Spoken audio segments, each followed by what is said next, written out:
السلام علیکم پیارے بچوں، کیسے ہیں آپ سب؟ Are you excited for your favourite time? Yes, story telling. آج میں جس نبی کی کہانی آپ کو سناؤں گی ان کا نام تھا داؤد، حضرت داؤد علیہ السلام۔ حضرت داؤد علیہ السلام حضرت موسیٰ کے 500 ایئرس کے بعد آئے، 500 سال کے بعد۔ اور حضرت داؤد علیہ السلام کو اللہ تعالیٰ نے بہت سی کوالٹیز دی تھیں، بہت ساری صلاحیتیں دی تھیں۔ سب سے بڑھ کر آپ کو پتہ ہے وہ اللہ کے نبی تھے۔ پھر آپ اللہ کے سوا کسی سے بھی نہیں ڈرتے تھے، یہاں تک کہ جب آپ چھوٹے تھے تو آپ کے وقت میں ایک بہت ظالم بادشاہ تھا جس کا نام تھا جالوت۔ آپ نے اسے بھی ہرا دیا تھا، اس سے بھی بہت ڈٹ کے مقابلہ کیا تھا۔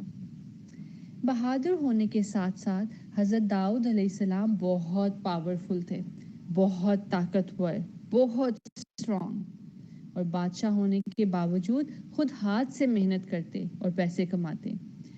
آپ کو پتہ ہے وہ کیا کام کرتے تھے؟ حضرت داؤد علیہ السلام لوہے کی زرہیں بناتے تھے، آرمرز، لوہے کے ڈریسز۔ پہلے زمانے میں جب وارز ہوا کرتی تھی تو سولجرز ایک لوہے کا ڈریس پہنتے تھے تاکہ وہ تیر یا تلوار کے زخم سے بچ سکیں۔ تو حضرت داؤد علیہ السلام وہ ڈریسز بناتے تھے، اور اللہ تعالیٰ نے ان کو یہ ایبلٹی دی تھی کہ وہ جس طرح چاہتے، جیسے چاہتے لوہے کو موڑ لیتے اور اپنی پسند کا ڈریس بنا لیتے۔ تو بچوں، ہوئے نا حضرت داؤد علیہ السلام ریئل کے آئرن مین؟ اللہ تعالیٰ نے آپ پر جو کتاب نازل فرمائی تھی اس کا نام تھا زبور، اور آپ جب کبھی زبور کی تلاوت کرتے تو وہ اتنی خوبصورت ہوتی کہ آس پاس کے سارے پرندے آپ کے گرد جمع ہو جاتے اور آپ کے ساتھ ساتھ تلاوت کرتے۔ پرندے تو پرندے، پہاڑ بھی آپ کے ساتھ زبور کی تلاوت کرتے تھے۔ ہے نا یہ امیجنیشن والی بات کہ پہاڑ بھی اتنی خوبصورت تلاوت ہو کہ ساتھ ساتھ تلاوت کریں؟ کیا آپ نے کبھی ایسی خوبصورت تلاوت سنی ہے؟ یا پھر آپ نے کبھی ایسی کوشش کی کہ قرآن کی ایسے تلاوت کریں کہ جس میں ہر لفظ کلیئر اور خوبصورت ہو؟ بچوں، آپ کے دور کا ایک بہت ہی مشہور واقعہ ہے جو اللہ تعالیٰ نے ہمیں قرآن میں بھی بتایا ہے۔ آپ کے زمانے میں ایک شہر دریا کے کنارے آباد تھا، اور اس میں جو لوگ رہتے تھے وہ اللہ کے بہت نافرمان تھے، اللہ کی بات نہیں مانتے تھے۔ تو اللہ تعالیٰ نے ان کا ٹیسٹ لینے کے لیے ہفتے کے دن ان کو مچھلی کا شکار منع کر دیا تھا۔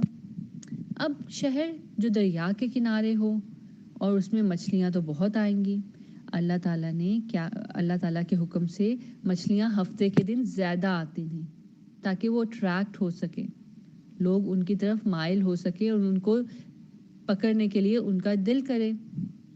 یہ اللہ تعالیٰ کا طرف سے ایک ٹیسٹ تھا، ایک آزمائش تھی، اور اللہ تعالیٰ کے ٹیسٹ میں پورا اترنے کے لیے ثابت قدم ہونا پڑتا ہے، تیاری کرنی پڑتی ہے، صبر کرنا پڑتا ہے۔ لیکن ان لوگوں نے بالکل صبر نہیں کیا، اور ایز یوزول انہوں نے اللہ کی بات نہیں مانی اور بہانے بنانے کا رستہ ڈھونڈ لیا۔ انہوں نے کیا کیا؟ دریا کے کنارے مختلف تالاب بنا دیے، اور جب مچھلیاں تیر کے ہفتے کے دن آتی ان تالاب میں تو وہ واپس جانے کا راستہ بند کر دیتے، اور اگلے دن ان مچھلیوں کو پکڑ لیتے اور کہتے ہم نے ہفتے کے دن تو شکار نہیں کیا، ہم نے تو اگلے دن مچھلیاں پکڑی ہیں۔ لیکن بیٹا، اللہ کو سب سچ معلوم ہے۔ اللہ تعالیٰ کو پتہ ہے کون بہانے کر رہا ہوتا ہے اور کون اس کی بات نہیں ماننا چاہتا۔ اسی لیے اللہ تعالیٰ نے سزا کے طور پہ ان لوگوں کو بندر بنا دیا، کیونکہ انہوں نے اللہ کی بات نہیں مانی تھی، اللہ کو ناراض کیا تھا، اللہ کو انہیپی کیا تھا۔ حضرت داؤد علیہ السلام اللہ تعالیٰ کی ہر بات مانتے تھے۔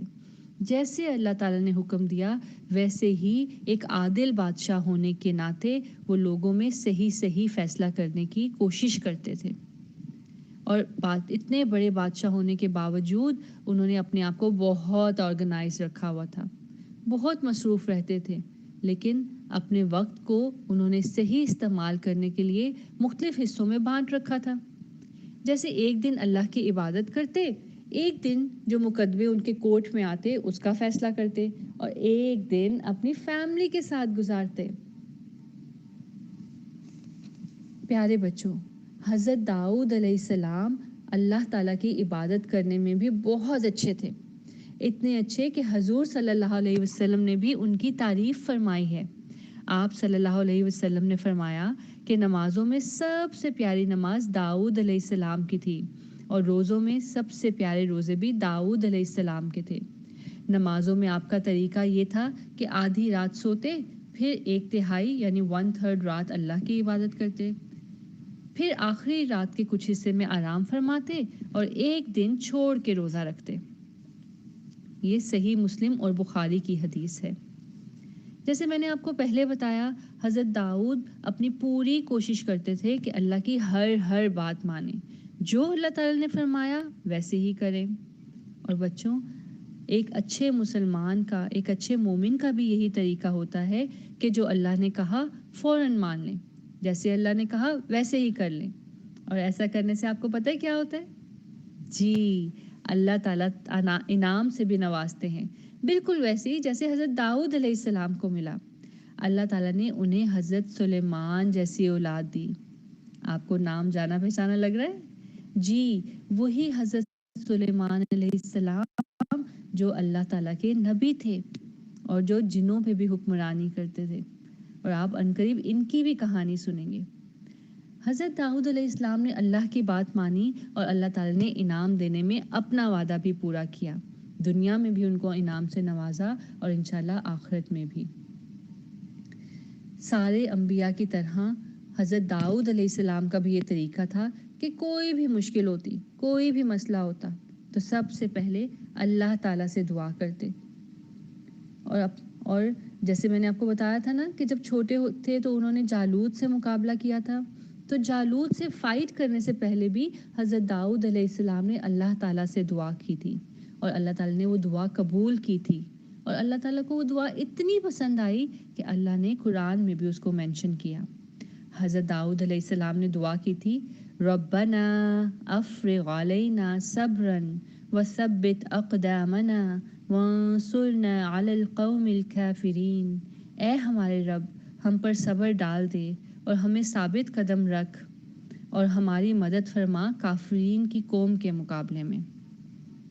تو بچوں، جب کبھی آپ کو کوئی مشکل آئے، کوئی مسئلہ درپیش ہو یا کوئی مشکل پیپر ہو اور اس کی تیاری نہ ہو رہی ہو، تو آپ کیا کریں گے؟ سب سے پہلے اللہ سے دعا کریں کہ اللہ تعالیٰ مجھے بہت مشکل لگ رہا ہے، پلیز آپ میری ہیلپ کر دیں۔ اور دعا کے لیے ضروری نہیں کہ آپ جائے نماز پہ بیٹھیں، کبھی بھی آتے جاتے اللہ کو پکاریں، اللہ سے باتیں کریں اور دعا کریں، انشاءاللہ اللہ کی مدد ضرور آئے گی، بالکل ویسے ہی جیسے حضرت داؤد کو آئی تھی اور انہوں نے جالوت سے مقابلہ کر کے اس کو مار دیا تھا اور ان کی مشکل آسان ہو گئی تھی۔ اسی طرح اللہ سے دعا کریں گے تو آپ کی بھی ساری مشکلیں آسان ہو جائیں گی انشاءاللہ۔ تو بچوں، یہ تھی میری آج کی کہانی، امید ہے آپ کو پسند آئی ہوگی۔ اپنا خیال رکھیے گا اور اگلی کہانی تک اللہ حافظ۔